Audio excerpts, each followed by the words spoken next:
loving it. Stable legs! It's making me more eager. I think taking working hard, and that's a big right hand. He looks like a gladiator, but hits like a sledgehammer. His name is Justis Huni. They call him the blind magician, and for good reason. He doesn't see the punch, but he knows where you'll be a second before you get there. Today, we dive into the story of a warrior who doesn't shout. He quietly takes heads. That range. Brisbane, a city of sun, ocean, and endless roads. They don't teach you to be a champion here. You either swim against the current or you disappear. His blood carries Tonga, Samoa, Sweden, and the Netherlands, as if genetics itself engineered a fighter on a blueprint. I'm always open to fight anybody, anywhere. Doesn't really matter what. Before boxing, there was rugby, collisions, dirty yards, pain without pauses. He played for South Sunnybank Magpies, like hundreds of street kids who don't yet know what they'll become. But at 8 years old, he made a choice that splits a life in two. He left the boots behind and put on the gloves.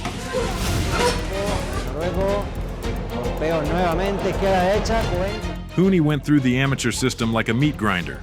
National teams, tournaments, a brutal structure where it's either you or you're done.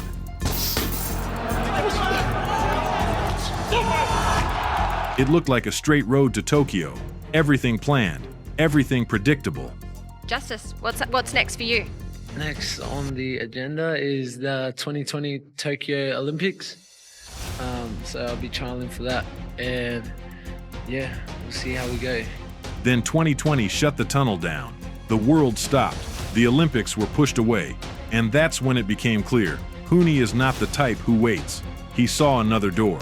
And just a few months later, he did something no Australian heavyweight had ever dared to do. And then, the main stage. The Apataya fight on the undercard, the building already shaking. But behind that door, there was no tune-up. Waiting for him stood the reigning Australian heavyweight champion, Faiga Opelu, nicknamed Django, a real heavyweight. A man who built his career on breaking others and leaving without regret. Let's find out. And he comes towards him. From the very first round, it was clear. This wasn't a gamble. This was a calculation. To the body there was Huni with the left hand, and Opelu felt that. He was now in this professional ring, but they're both looking nice right hand. The number of rounds they've sparred, and he says... Huni didn't rush, didn't panic, didn't try to impress. On Opelu. From Huni. Beautiful. Opelu showing some bravado, but that hurt him. Looks for that one shot again, does Huni. Every round became a quiet demonstration of what elite amateur schooling does to a heavyweight. It turns him into a sniper. Certainly connected. To have a little break here in round 3. Plenty of action. Nice shot. Round by round, the tempo climbed. He cut the champion open in layers. Body, head, back to the body. Nice work. That is Nice quality combination. stuff from Justis Huni. If you look at the way he's throwing his punches, shots up in it. Now he takes a few. Huni looks for that right hand at range, and Opelu fired back, but with every exchange, he looked less like a champion and more like a subject inside someone else's experiment. Huni's putting a lot of effort into every single. Nice right. But it's just touching, just touching. there was a nice right hand from Opelu. By the 7th, the legs were heavy. The defense was unraveling. It looks like he's getting a little bit tired. You know, 5 rounds to zip. So Throw that combination that finishes with a big right hand and go. And the corner saw what fighters don't always want to see. The towel hit the canvas. I think taking Working hard, and that's a big right hand. taking more than he bargained for. And There's the towel. comes in. There's the towel. And in that moment, Australian boxing history was rewritten. Justis Huni became the first man to win the national heavyweight title in his very first professional fight. Not after 10 soft introductions. Not after careful matchmaking. Immediately, on his very first step. The commentators said it plainly. We've just witnessed the birth of a new contender. But this was only the first strike against the system.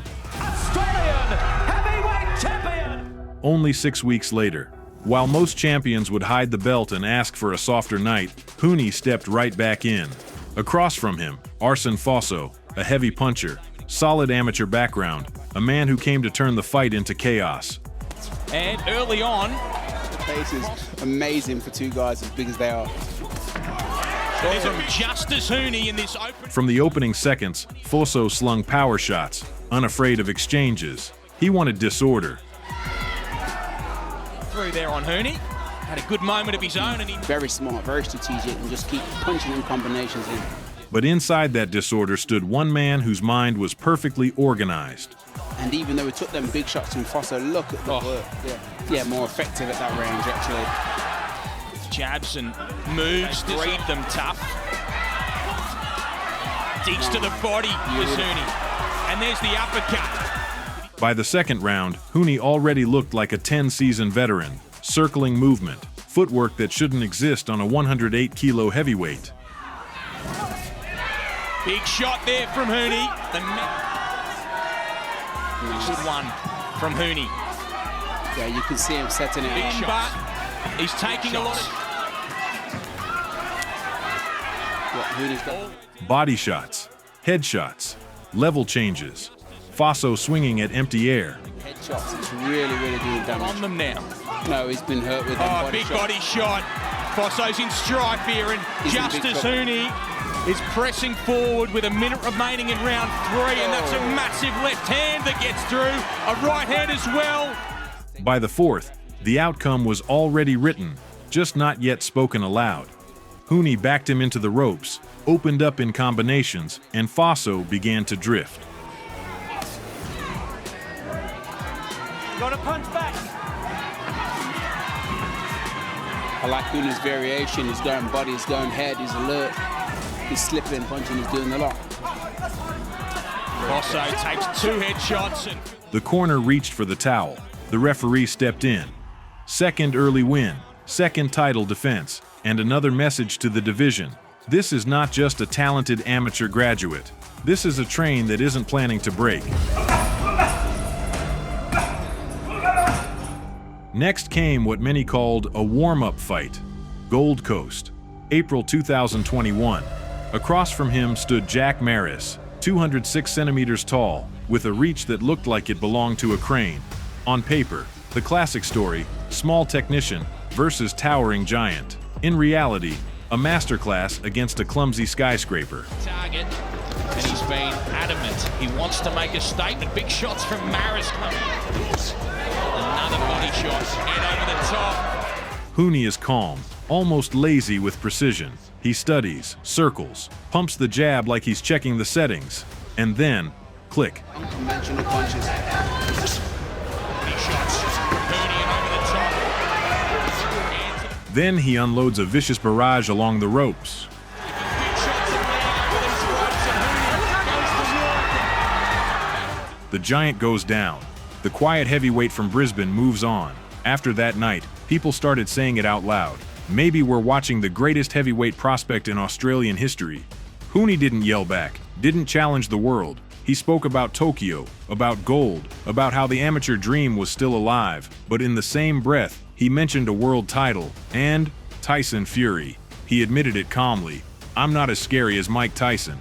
I don't have that animal instinct, but I have something else, hunger, and I want to take everything. Body shot and a right shot from Justis Huni, and a big right hand over the through there from body. The next step was a test of endurance. Across from him, Christian Nzitsoi, tough, stubborn, a man who came not to fall pretty, but to fight to the end. Huni certainly Body shot again from Justis Huni. The left hand, he punches down with the right. Huni gets jab, touch. big body shot. 1 and 2. Pretty good too. Oh, big shot. The fight stretches out, and for the first time in his pro career, Huni doesn't get the early finish. One there. Here at range and countering well, just for a moment. There's a big body shot. Huni tries to kill as well. And the body shots coming. Shots as well, and he puts his punches together. Somewhere in the crowd, people start waiting for the knockout. But instead, they get boxing. Clean, controlled, intelligent. He's working on the inside here, is Christian Soy. This is what he needs to do now. And body shot Huni, plenty. Yeah, Huni's Over the top of the right hand. Uppercut into right hand, body shot. The hands. The real danger here isn't one big punch. The real danger is cuts, injuries, a random clash of heads 3 weeks before the Paul Gallen fight, and only weeks before the Olympic Games. Nothing to help you out. Picking up, if anything, right hand he throws. Body that was looking at problem the other. He's very lucid, he's alert, there's nothing wrong with Zoya. Soya keeps rushing inside, swinging late in the rounds, but on the scorecards it's clear. A calm, disciplined, controlled fight. Oh, double. From Huni on the chase and doubling up. Takes 1-2, but he gave a couple of massive ones and a left hook. Backs up in the corner. This wasn't the kind of bout that turns into highlights. This was the kind that proved something else. Huni doesn't just break people, he can manage distance. He can't just destroy, he can control. And that control is exactly what he would need for the next fight. The loud one. Justis, you included in your team. I'm here to do everything I can to make sure you don't go to the Olympics. Whether it's break your jaw, break your face, break your arm. Bring I don't care what it is. I'm going to do everything I can to break something in you so you don't go to the Olympics. That dream since you've been 7 years old is going to be f***ed. And then, Paul Gallen. A man Australia didn't know as just another boxer, but as a rugby legend. The man who once knocked out former world champion Lucas Brown. The man who entered boxing not for craft, but for war. A 22-year-old Olympic hopeful against a 39-year-old veteran who turned every fight into a street brawl. Some thought Huni would run through the former rugby star. Instead, it became longer, harsher, and far more dangerous. Long shot. Body shot. From the opening rounds, Justis showed his class. Jab, movement, sharp body shots. And Huni is throwing. Body shot, leaping his game. He's chasing.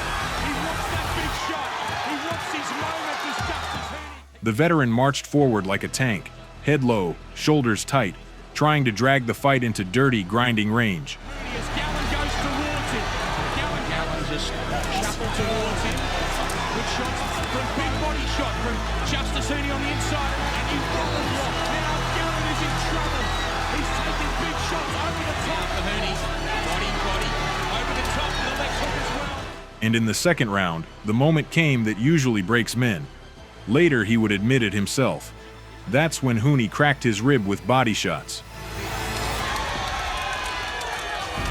Big shots from Huni to the body again. That's it. You go to the body, your head's open. At the same time, Justis broke his own hand and kept boxing. He's chasing. He wants that big shot. He wants his moment as Justis Huni. Round by round, Huni took him apart. There's that right hand. Justis wore it well. Body shot big. The veteran tried to create chaos, rushing in, throwing heavy shots. And every time one landed, Justis answered with a combination, as if saying, "For every risk you take, I tax you in full." As he goes back to that body assault. Now will want to throw his own shot from here. He takes a big right hand. Knockout punch. Big right hand. Now Gallen is there again. Body shot two. 1-2. That's what right hands at the middle. There you go again. Look. Chasing his. In the 10th round, when it looked like willpower was the only thing keeping him upright, it ended. A heavy left. Hands. Oh, big shot again. Oh, he hooks well. Gallen wobbles back. 3 minutes remaining. Oh! To the body. Oh! And down goes Paul Gallen. Look after the kid. Gallen. Stay down, Gallen. Is trying to fight up, but maybe it's time to take it out of his hand. Huni defended the title, strengthened his name ahead of the Olympics, and showed Australia something important. He wasn't just a talented heavyweight. He was a man who could carry pressure, noise, hype, and still stay himself. But that win had a price. Justis, how do you look back on the Olympic Games and the fact that you decided to have 2 professional fights in such quick succession and then attempt to go off and win a gold medal? Do you regret? I have no regrets. Some things out of our control, so, you know, I ended up getting injured and had to pull out, so. He doesn't look for excuses. He says it straight. There were circumstances, there was risk, there was a choice. And there was one moment that erased Tokyo. But while he was rebuilding his body, another story started growing around his name. A story without facts, fed only by rumors. And right at that moment, a new figure appeared on the horizon, Joe Goodall. They said the fight was being delayed not because of injury, not because of illness, but because he wasn't ready. It's just unfortunate that I fought it. Twice. They said the Olympics were never really his true goal, that there was more myth around him than real danger. He heard it all, and he didn't argue, because in boxing, every rumor lives only until the next bell rings. And that bell was set to ring on June 15th. People are talking about this fight everywhere, and they're saying that it's, you know, power versus speed and precision, but this is just going to be fireworks, isn't it? No, it is. I know he's going to come out strong, and I'm going to do the same. And yeah, may the best man win. The biggest heavyweight fight Australia had seen in years. 2 giants, 2 young lions, 2 men who weren't planning to blink. 8 fights, 7 by way of knockout, 6 in the first round, so I come to fight. I don't have to get on my bike, man. I'll stand there and fight. If he wants to go to the deep waters, I'm willing to go to the deep waters. Protect yourself at all times. Touch gloves, good luck to both of you. 3 belts at stake, and a world top 15 position on the line. Oh, big right hand over the top. From the first round, Huni worked like a surgeon, body, head. Quality stuff. Uppercuts him to try and break him down as he... Here we go. The opponent was heavy, stubborn, dangerous, not trying to survive, but to push forward and break rhythm. Over the top goes Huni. Jab was perfect. But speed ruled everything. In the 3rd round. Body shots and finishing with a left hand over the top as well. Round after round, Huni carved into the body and the left eye. He's counted hard. Shot misses. Got a punch, got a punch. By the 5th and 6th, the bigger man was drowning under the pace, the left eye swelling, breathing heavy, and still refusing to quit. Comes him off there, and he looks and continues to close. The body goes to work. Oh, uppercuts from Huni. This wasn't a one-sided beating. It was a fight where one man leaned on power and grit, and the other on speed, accuracy, and relentless consistency. And in moments like this, the audience realizes this isn't just a prospect anymore. This is a near-ready contender. He's got to be first. Got to go now. In these spots, does Joe needs to go again? He takes one, and Huni working hard. It's just come out from Huni, and he leads with his right hand as well. Right. In the final 10 seconds, they stood and traded bombs like 2 stubborn warriors. Big right hand again, and coming back is Justis Huni, who throws his shots. Goodall still punching. Somehow, these 2 finish. But on the cards, the story had already been written. The commentators called it a masterclass. But in the heavyweight division, a masterclass never guarantees safety. And he would be reminded of that. Very brutally. The heavyweights are ready! The time is now! After Goodall, war with Kiki Toa Lutela, the kind of fighter who doesn't read scripts, the kind they expect to lose bravely. Instead, they build a hospital for jaws. And he turns one around, and Huni down on a couple of jabs there, and there's an uppercut. Oh, Justis. And suddenly, the man critics once called too clean is dragged into a real phone booth fight. To use his feet, does Huni, and he moves around and goes to the massive right hand to the body shot. Lutelli doubling up the right hand is Justis Huni. With the guy to take punches. Counter right hand from Huni. They trade like both forgot something important. One is chasing world titles, the other is chasing the fight of his life. Justis' new style of just standing. Huni shows what people had been waiting to see. He doesn't just land, he can take it. He's just trying to prove a point. It's a dangerous one though, and he finishes that combination with a left hand. Justis at that range where he's making Huni has been locked. Lutel is still hunting for one perfect shot. The body shot's working with that left hand. The fight reaches the final bell. Decision. Huni again. But this isn't the kind of fight where you look at numbers. This is the kind where you look into the eyes. And in those eyes you see it clearly. This man is willing to suffer, willing to risk, willing to stand where others would already be clinching for air. Yeah, it's a really big signing for us. I mean, everyone knows Australia is a big market for us. We've already got a fantastic stable of Australian fighters, and now adding to the glamorous heavyweight division with Justis Huni. So, I think they can keep... Now the next level. Now the world starts learning his name. Cancun, Mexico. Across from him, Andrew Tabiti, a former cruiserweight world title challenger. Very nice shots, but yet the outcome of fighters has been outstanding. This is no longer local business. This is an international exam. Can Huni export his style where the judges, the air, and the crowd are different? He does what has become familiar. So not just are you taking on that, steps into the right hand. Tabiti fires back, launches the right hand, tries to break rhythm, but Huni is always one step ahead.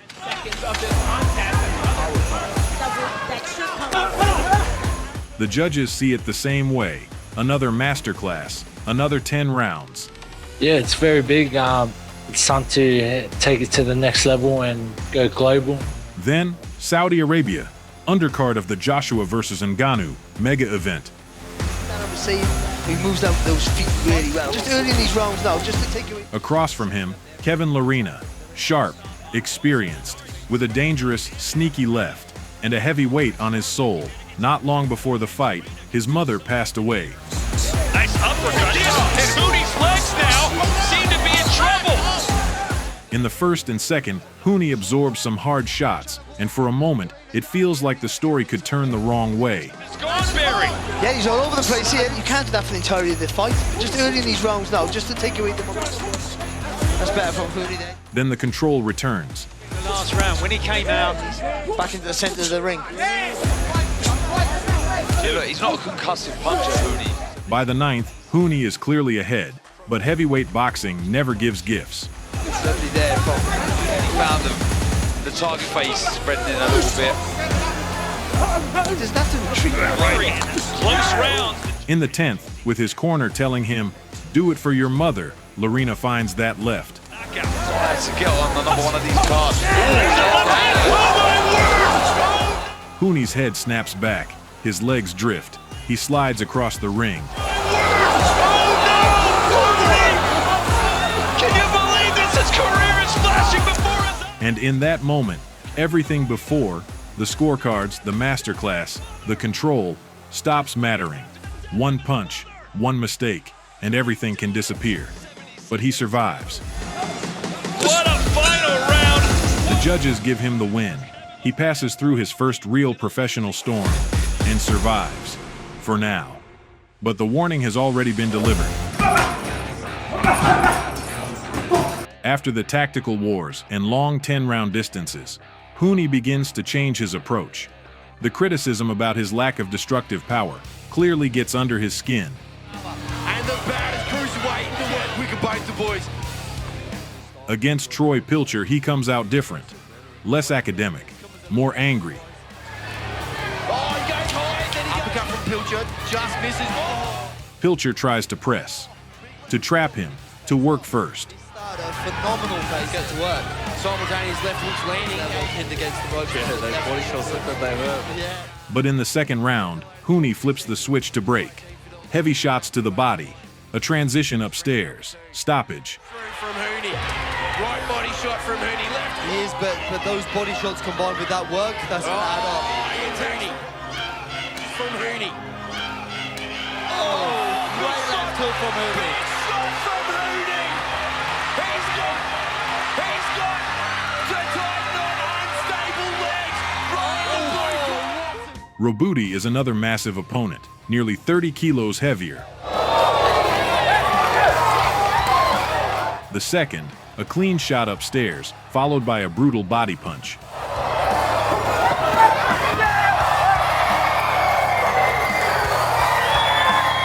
He doesn't want to continue.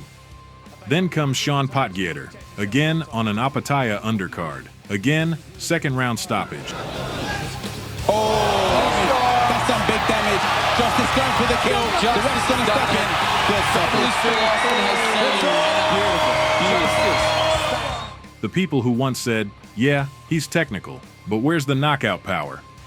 Begin to change the wording. Now it's no longer just a smart heavyweight. Now it's a heavyweight who has learned how to turn on destruction.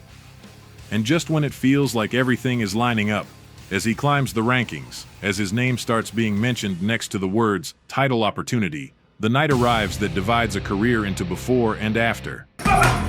I've been in the game longer than him. I've done more in the game than he has. I've been on these big stages, under the bright lights, under the pressure. It's a sink or swim moment, I think, this for Justis. Ipswich, Portman Road, Wardley's home stadium. 20,000 fans drenched in rain, but still so loud the microphones can't keep up. In the second half. Wardley, a late starter in boxing, former white-collar fighter, but with raw, untamed power and insane durability. With around half a minute to go. On the line, the WBA interim heavyweight title. No more regional belts. This is the door to the hallway where the real monsters stand. Who needs to stay switched on, safely storm for value. The early rounds are chess. Huni controls distance, finds the left hook to the body, the right on top, moves, denies Wardley the planting of his feet. Shots high on top of the head on the temple. That's a good body shot. He got it right in the rematch, didn't he, for that? Stretching a bit. Baby Miller, totally different. Beats the guy out of range. That's a good. In the third, a heavy left to the chest, then a right upstairs. And for the first time, a real grimace appears on Wardley's face. Tense up, and they start telegraphing the shot. Then you can start inside, Fabio. Just keep the hand. Fourth, fifth, sixth. Huni starts stacking rounds like coins in a jar. But we thought that mental box on which he is. On his feet. Right. It's for Wardley presses, but always half a second late. Wardley just defensively open, but then he fits. Yeah, really good fake to fire at that, then knows it. And he tries it. The lip is split, breathing heavy. The rainy night begins to feel like a nightmare for the home fighter. It's gonna happen. Working the body so well. He needs to do that now. He needs to find something. By the seventh, it feels like the script is already written. If he doesn't find one perfect punch, he's losing this on points, they think in Wardley's corner. But the heavyweight division isn't a genre of fairness, it's a genre of tragedy. 10th round, Huni is still doing what he's done all night, controlling distance, touching, managing tempo, and then, one moment.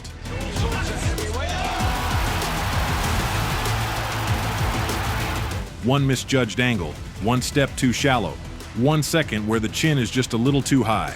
Wardley's right hand lands too clean, too hard, too perfectly timed.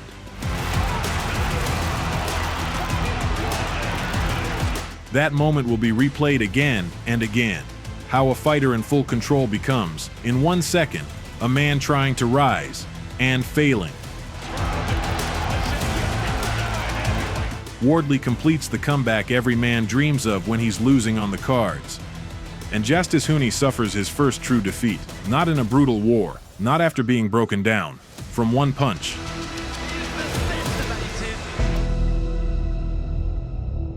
This is where many careers break. Some disappear into long pauses. Others are remembered forever as the guy who got shut off once. But Justis Huni is not done writing his story, and he's not about to let one right hand decide the ending for him. After Wardley, he goes back home, and once again, a familiar name waits for him. Kiki Toa Lutale. Rematch, December 6th, Gold Coast. And this is no longer just another fight. This is a test. Who is he now? A fighter who knows how to rise, or a prospect stopped by his first storm? For Justis, this isn't just a fight. It's a reset point. Not proof of power, but proof of who he became after the fall. Today, he is a prospect who has walked through his first dark night. And tomorrow? If you enjoyed this video, like it and subscribe to the channel. And remember, in boxing there are no final periods, only pauses between storms. And for Justis Huni, that storm is still ahead.